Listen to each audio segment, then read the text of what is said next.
at a time as we grew, our goals and our expectations as a book club sort of diversified and then coalesced again. We have moved from just being a social club to being a group of people that read um, a wide range of books to explore our reading palette. So for now, our goals are social, there are literary. It's sort of like everything mixed together to make a very nice soup. Okay. But to comment on what Miss Stella talked about, it's I've found that regardless of how busy our schedules are or how busy people are and stuff, people will read if the story, if the novels or the books they are going to read for the month are short and interesting enough. We have experimented along over the years, and we have found that selecting books that people tend to identify with, people relate with, and things they Oh, can can read anyone hear on the me? go Hello? tends to help them accomplish Yes. their reading goals. Okay. Oh, thank you so much. I want us to discuss genre, because what you just talked about, books that people love. Is your membership limited, or is it spread across different people? So, does that affect your choice of books, the books you read? So, is it limited to a particular age or group or ethnicity or tribe or anything? Are you limited by this? Your book club limited? Your membership, the memberships, your book club limited to that? Okay. So, Okay. Hello. yes, we can hear you.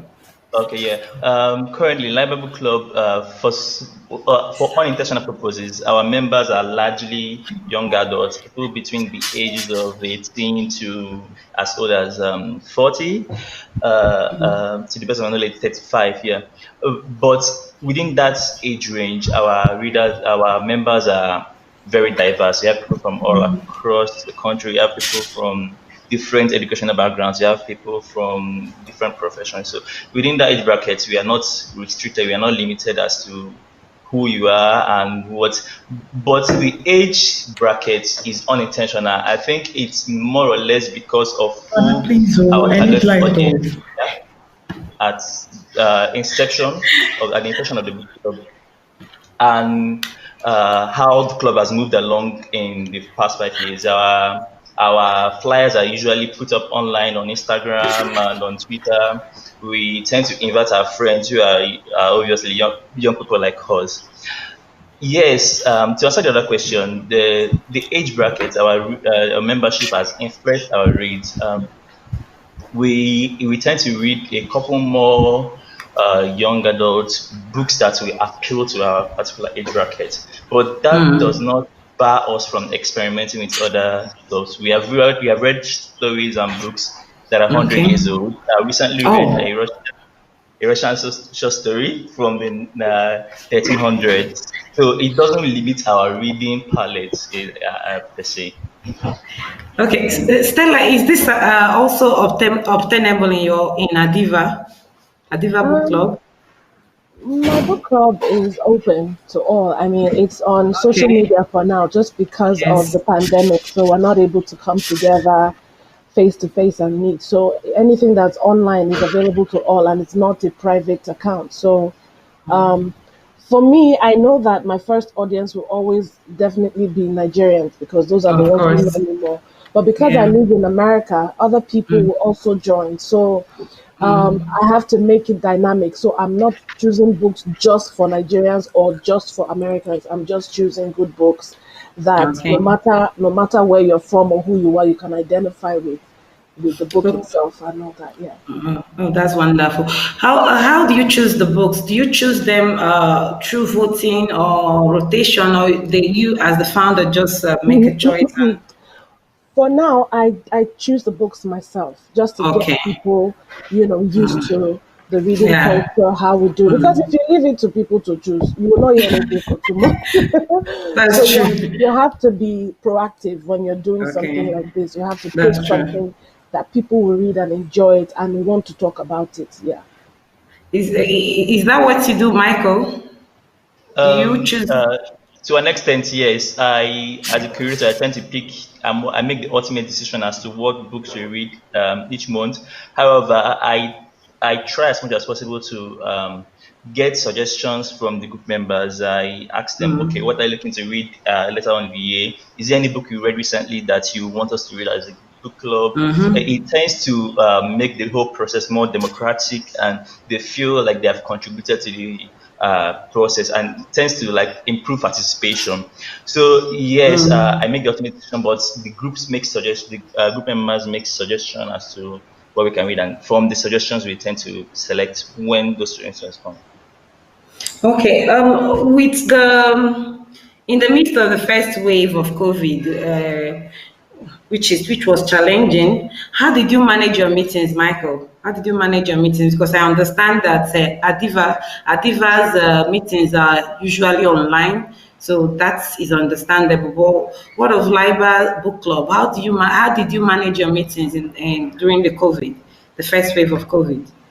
I can't speak for the administrators I can't speak for the administrators of the different branches, but I know for a Okay. fact that we had serious issues prior to the COVID-19 pandemic. Our meetings were usually physical.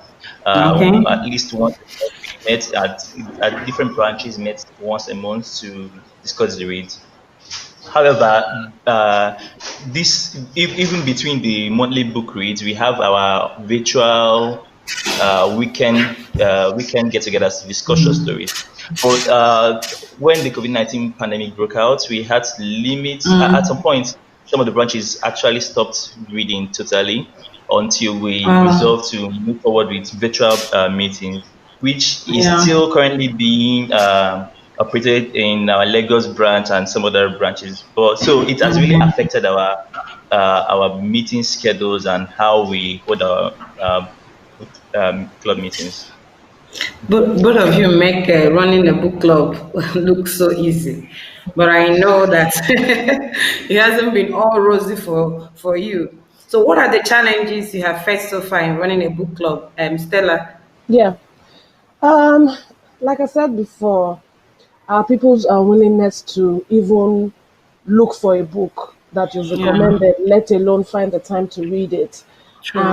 And the fact that it's just a problem with the culture that we have, the fact that they don't have access to the kind of books that you would want them to. I mean, there's so many books and so many authors in Nigeria, so many of them. I mean, I know Purple Shelf, she releases a lot of books for authors, but it's just the willingness to read. That's a huge challenge. That is, Yeah, so you have to keep trying to make it interesting, make it fun. I do a book reading as often as I can on live so that people see me reading pages of the book. Now I'm introducing new things like actually interviewing the authors, talking yes, to them about the book, yeah, maybe try to do a Zoom party once in a while, just to do those things that we're not able to do face to face, because that's when people get interested. If it was face to face, you invite them, they all come, you have snacks, you talk about it. yeah, But now that it's online, we have to find dynamic ways to get them interested, because if not, people are bombarded with all sorts just to keep them going because of the lockdown and everything. So it's hard. It's very easy to convince Americans to read.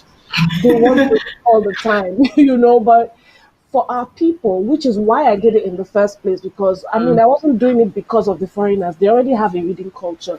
It's yeah, true. mainly for our people. So it's hard. It's been hard, but I just have to keep finding dynamic ways to, get them interested. Yeah. Okay, what of you, Micheal? Are there any challenges that you and your co-founders have faced in the running of your book club? At some point earlier on as Liber grew when we were younger, we used to have issues with selecting where our book meetings will hold since it's Okay. physical, and we had made the decision that we are not going to have our meetings at the members' houses. We had to rotate our meetings to different public places, like maybe local restaurants or stuff like that. So we during that time we had issues settling down as to making decisions as to which restaurants to patronize this month, how the service was. There was this whole logistics issues with that. But I think over time that has been resolved. In Lagos, I know that they used to have this. There's currently still an issue as to people who live on the mainland and people who live on the island, and where the venue for the book club meeting would be. So eventually, it was resolved that the meetings will be rotated between the mainland and the island. These are just the logistics issues on that aspect. As another issue is the selection of reads. Liber operates a model where we read one long read, that's a novel, and at least short stories or three short other literary works every month. So you this presents a situation where, as a creator or people who select these reads, have to read more than three short stories and more than one book to eventually select what you're reading for the month. So it's time consuming. It's something that takes your time, your resources to actually find these books, buy them, and read, and then make the ultimate decision. It's not easy running a book club, but I think if it's something you love, since it's something you like, makes it easier. You'll be consistent. Yeah, I believe it's consistency and persistence that we help at the end of the day. If you are, even if you have one or two members at every meeting, you just keep going, and I'm sure you work your magic.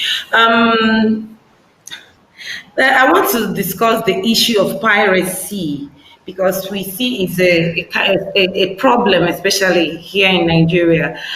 People tend to find it easy, especially with e-books, to copy and paste and all that. I once had someone forward me a copy of a short story that was just produced, So how do you curb this thing? How do you discourage your members from, pirate this unwholesome practice? How do you discourage your members from doing that, Stella?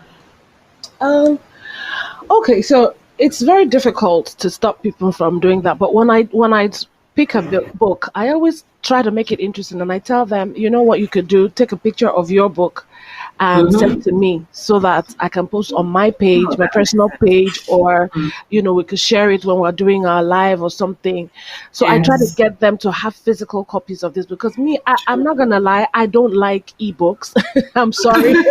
I'm very old school that way. I like to hold my book, and I always take pictures of my books, try to make it nice so people see the beauty of having a physical copy. And the smell too. Yes. And when I'm holding it and I'm doing my live reading, I tell them, read it. Yeah, so, and I tell them that the stress that you take to start downloading and start transferring and start copying, just get your copy and just put it in your home, because your children will grow up to see these books. Because there will come a time where I'm very sure in some years to come, we will not have paperback books or hardcover. We'll just have ebooks. Yes, ebooks, true. So you will not have antiques. You want to show your children, these are the books that I read as a kid, So it's in just trying to get them. It's the same thing with movies. When we beg them to stop pirating our films and all that. So it's a gradual thing. People will catch on and they will see that there's really no point copying someone's book and just doing all of that. Why don't you just get your own? I remember when as I was growing up, I had to read all my father's copies of Chidiebere's trilogy. It was his own copy. The first one I read was The Things Fall Apart, No Longer at Ease. Arrow God was my guest. Before I had to get mine. And those old copies, you can't find that particular print again. And so it was quite different from the ones I later bought myself. Micheal, how do you do this? How do you discourage your members from pirating books? Okay, like I mentioned before, we read short stories and then long reads every month. With regards to the short reads, there is virtually little or no issue as to piracy. We send out links and we just put out the name of the short stories or the poems that we're reading this month, and the readers tend to find it themselves on websites. that have already published it. On that aspect, we don't have to fight piracy per se. Where we encounter challenges with the long reads, where, like I mentioned before, some of our members are young adults, and even though you have arguments being made for the affordability of these books and the accessibility to them, we tend to find ways to encourage our readers to source for these books in recognized bookstores and patronize, especially when it comes to African literature, because those are more accessible than the foreign books that we tend to select. While we have not gone as far as requesting that our members send in photographic evidence of their purchase of the books you're reading for the month, like Miss Stella has done, we Yeah. constantly bring up this issue of piracy and discuss them on our during our meetings and on our WhatsApp group meetings to remind people that okay, this is how these authors make a living, and it's in our best interest to pay for these books so that they can be encouraged to write more books for us. So that's how we are trying to deal with it at this moment. Yeah. Okay. I remember Stella mentioning Zoom parties and all that, and we know that most people find reading boring. So, how do you spice up your club, your reading club, to keep your members engaged? You know, what are the other activities apart from reading and discussing books? What are other activities that you engage in your book club? For now, because it's relatively new, I try not to bombard them with too many things at the same time because Yeah, I sure. know that is not something that they're used to. So we started small. We started with the live reading and then we did the Zoom get together once in a while. Very soon, like I said before, I'm adding the authors, online so that people can also ask them questions and not have Questions, to. yes. Um, I, Yes. ha- I have um, Adiva Networks that I set up here is also a Mm. publishing company. So Okay. I know the struggles of indie authors. So Yes. it's a way of bringing the authors and the audience together for them to Yeah. ask questions and also motivate those who are trying to read because they also want to become authors as well. And it's Mm. just in telling them, look, if you join my book club, it's easy for you to contact us and we can work together. So I have discounts for members of my book club when it comes to, oh, Stella, I want to write a book, or I need a ghostwriter, Oh, or I need an editor, stuff like that. So that's an incentive that I throw in there that if you've been a book club member, we can actually help you with your own literary work for discounted price and stuff like that. So I I hear that. That is quite interesting. Okay. I'm sure most of us will be calling on you soon. we Especially thank God. everyone loves discounts. I love discounts. I don't think Me there's too. anybody. Me who too. love- Michael, Um, how else do you spice up your book club? It's not reading and reading and reading all through and discussing and all that. What else do you do? we eat cake. Nice, Now nice. I'm so, interested. I'm interested now. so Where is the address? in Enugu branch, one of our members was a baker, so she usually brings cakes over when she comes for meetings. So we get free cakes once in a while, especially on when one of our members celebrates their birthday. But as an addendum, every time we meet twice a month.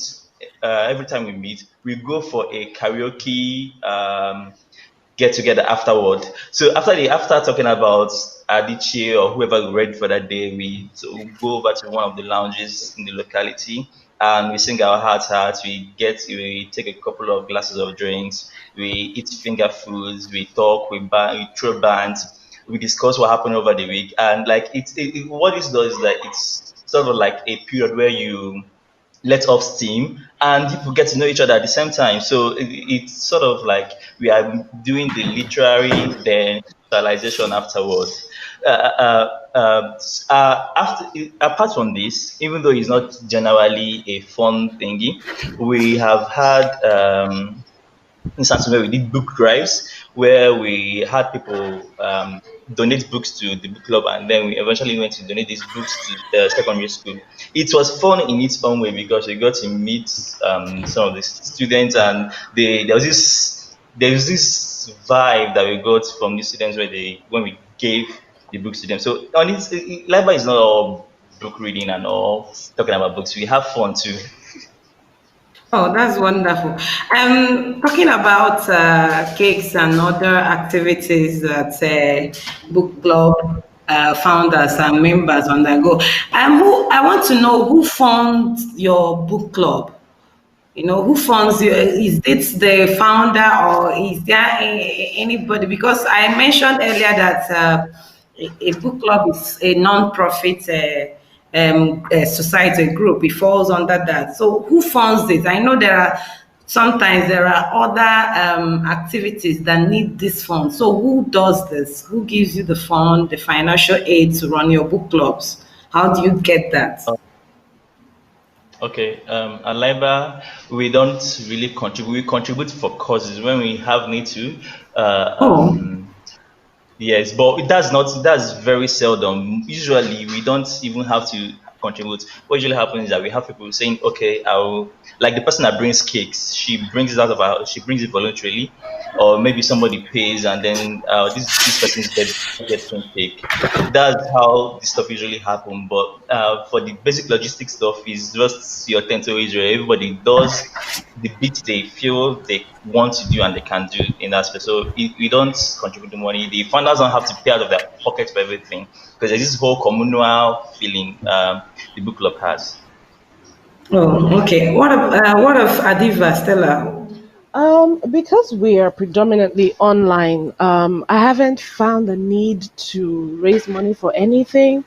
The books that I recommend, I buy them with my money to support, and I ask people to also support the authors by buying the books. But what I'm praying to do moving on in next year is to be able to buy enough copies of a book ahead of time, and then ask some of my members, maybe do a trivia or do something that will make them win a copy of the book that will be sent to them. Hopefully, I'm going to partner with my friend at Purple Shelves to say, okay, I'm sending you copies of this book. You can, get it there, and then I will pay for them and make sure that members of my book club can receive them, those that are in Nigeria and in other parts of Africa. So that is probably when I feel there will be a need to look into, okay, how are we going to be buying these books and sending them down? Or when I choose books that have been published by African authors or African publishing companies, it'll be easier for people there to get it. So how do we make sure we pay for it, for people to have access to it, once in a while? So those are the kind of things that I want to get into next year by God's grace. But for now, I'm really not raising money for anything because it's just online.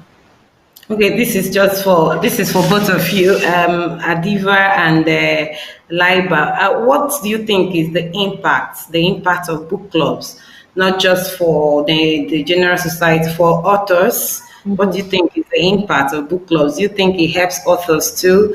And then generally, what is the impact of book clubs? So maybe Stella can go first. Well, I think that for authors, especially indie authors who have a struggle with getting local publishing, they need the awareness, they need the push, they need the recognition. So most of the time when you have the book clubs actually recommend their books, and it helps these indie authors to come out there, for people to know them, for their books to have visibility. So it helps the authors, it helps it creates a connection between the authors and the readers. It also helps them with their sales too, because when people buy these books to read them because it's the book of the month, it creates more income for the authors as well. So and when you do the interviews with the authors, eventually people get to know who this author is and what their plans are, what other book they would like, what they've done before and stuff like that. So having a platform where you consistently have to read one book every month gives authors the opportunities to meet new readers, which is why I think authors should actually look forward to taking advantage of book clubs to improve their publicity. It's not unthought of for authors to actually reach out to book clubs and say, oh, I have a book coming out. can your book club do an advanced reading and then give me a review of what you think? Maybe post it on your social network handles and stuff. Because these are people who read occasionally and they already have a mindset as to what they expect from a story. Their opinions and their reviews are usually much less subjective than the average reader. And you actually get to hear what they think.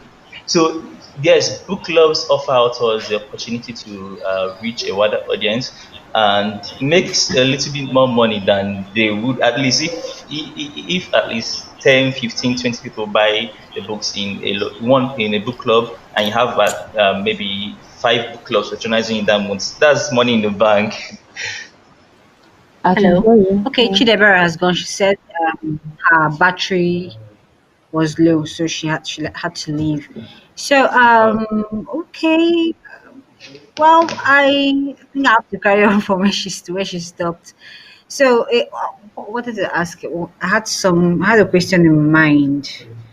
Okay, so Stella, you said you're not really a big fan of what's it called, electronic books. What of audiobooks? Do you like them? I've tried it before, but it still doesn't feel the same as holding the book Yeah. and reading it for myself. Because what I do when I read is that as I'm reading, I'm reading it out in my head with my voice, you know. So that's what I'm used to reading it in my voice. So, but when I listen to an audiobook with someone else's voice, sometimes it doesn't give me the same kind of feel that I want to get when I'm reading it myself. So I still Mm, prefer reading it, hard copy. that's good. I still prefer that, yeah. Okay. Yeah. Yeah. Okay. That's interesting. So I was still because Chidebere is gone. So I don't know if does anyone here have any question? Please, if you do, you can click on raised hand and I will give you the floor. That is, I will bring you on screen and you can say whatever you want to say. If not, you can also drop your questions. You would see a question mark on the right part of your screen. So you can drop your questions there and any of the speakers would address it. So raise hand, Well, questions, feel free to drop anyone. Ada, while we're waiting for questions to come in, I wanted to give my own response to the question you asked Miss Damascus. Uh, can you hear me? Yes. Yeah. Yes, So yes. well, me personally, I can read books almost anywhere. I can do, in fact, I do audiobooks when I'm on the go. I've found that in the past 2 months, listening to books on my way to work helps me accomplish my reading goals for the month. Yeah, as I was saying, I think all the avenues for reading is there's no hard and fast rule to which works for who. It's a personal thing that what works for this person might not work for this person. But I know for a fact that some people tend to appreciate books more when they listen to them. People who are more or less auditory learners, and some people are visual in the sense that they want to read it on their phone or on books. And this forms part of the questions we asked during the book meet, at least in the one I've participated in lately, where we asked the members in what form they read the book and how they feel the form the book came in, whether it's auditory or visual, how it influenced their grasp of the story. And it leads to interesting answers. So, to conclude on this point, I think is just to do your thing. If it's accessible, you can do audiobooks because it helps Mm-hmm. you read on the go. If it isn't, stick to the old fashioned thumb page. Thank you. Yeah.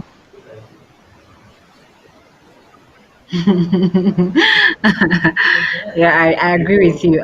Personally, I don't mind.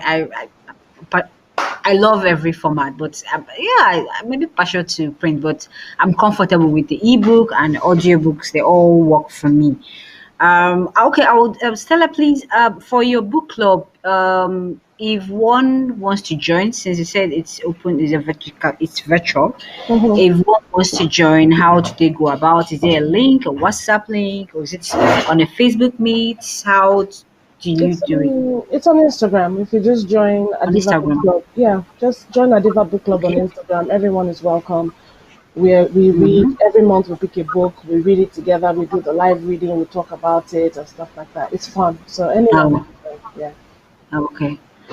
All right. And Michael, I know Liber, of which I'm a member. You, we tried the whole virtual thing. It wasn't really clicking that much. So, is Yeah. there any way, because with the whole pandemic, we've seen how everything has worked out, and is there any way?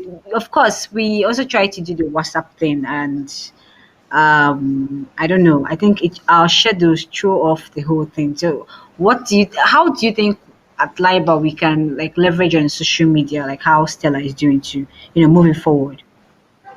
Uh, okay, I think Liber's problem with social media is unique in the sense that you're trying to manage not just one bunch of people. You have Enugu, Asaba, Lagos, Benin. You're trying to get them on one schedule. That's what is happening with our general book Yeah. WhatsApp group. So what usually happens there is that people tend to respond to conversations there at their own time. I think Mm. to really take advantage of the social network privileges that we have at our grasp now, we would have to make the conscious decision to engage more purposefully, which is what we are working towards achieving by next year, and to Mm-hmm. at least make the grassroots social network outreach more personal. Currently, Enugu Liber, the WhatsApp group is not as active as it used to, but it's picking up. I know that some of the WhatsApp group is usually very interesting and interactive. So I think is to make the subgroups strong enough to hold up the national grid. That's what I think. On Instagram, we are currently still active. It's just that we are not we don't post regularly. We are active as Liber book lovers. I'm sure if you pop a message there, we will receive it. Otherwise, you can always reach out to either me or Miss Ada, yeah, who will put you in contact with the person in charge of the branch in your locality. We have branches in Enugu, Asaba, Benin, and Lagos. So yes, we are working towards it. Just for that next year will be much better. All right. All right, thank you so much. That's was an interesting one, and thank you, Stella. We've learned a Mm. lot today about book clubs because personally, I believe that book clubs are very vital to reading culture, Mhm. and it's important. While we do, what we do here, I think it's also important to take it to the grassroots level, and we can't all do that. But whoever is here and feels that they can, Mm. help out in schools, especially schools, it should be very, very good to do that because we keep I keep saying this and we keep complaining about reading culture. No one is doing Mm. anything. We also forget that books are expensive. So the Yeah. only way we can actually coordinate this and make people interested is to have book clubs and if possible, liaise with libraries where they can also go and access books for free without having to Mm. spend money because Yeah. if you have to buy books every time, Mhm. this is our economy. You know how it is now. Yeah. So thank you so much. It's been an interesting one. I'm grateful to you all for Thank you. taking the time to be here and for being part of the Creator Lit Fest 2020. I look forward to interacting with everyone more, book club wise, book wise, anyhow wise. But thank you so much. I'm grateful. Thank And you. I'm also grateful to the attendees. Thank you so much. This session is being recorded. So I think at the end of the festival, we'll just work on seeing how we can collate it and put it out there, and everyone will be tagged. So thank you so much. It's been a wonderful one, and it's been a great start for the first day of the festival. So thank you so much, and have a great evening for those of you in Nigeria and outside. Have a great day. So thank you so much. Thank Thank you. you, Thank Ada. you. Yeah. Have a good evening. I too. So I think that was also my vote of thanks for the day because this is the last session for the day. So I just joined everything once and for all. So thank you to everyone. I hope to see you all tomorrow. And so tomorrow we'll be having a session on publishing, digital publishing, and we'll have Kate Wallis who will be discussing with us. We have Amarachi Chimeka of Purple Shelves. We have Alex Nderitu, he's a seasoned digital publisher in Kenya.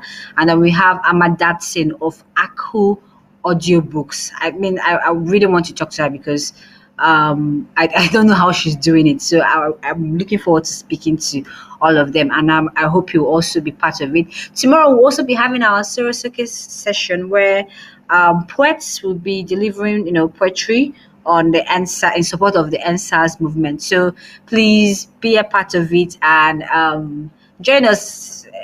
Feel free, just join us in any session. So thank you once more, and I wish you a great week ahead and a great evening. Thank you so much. Have a good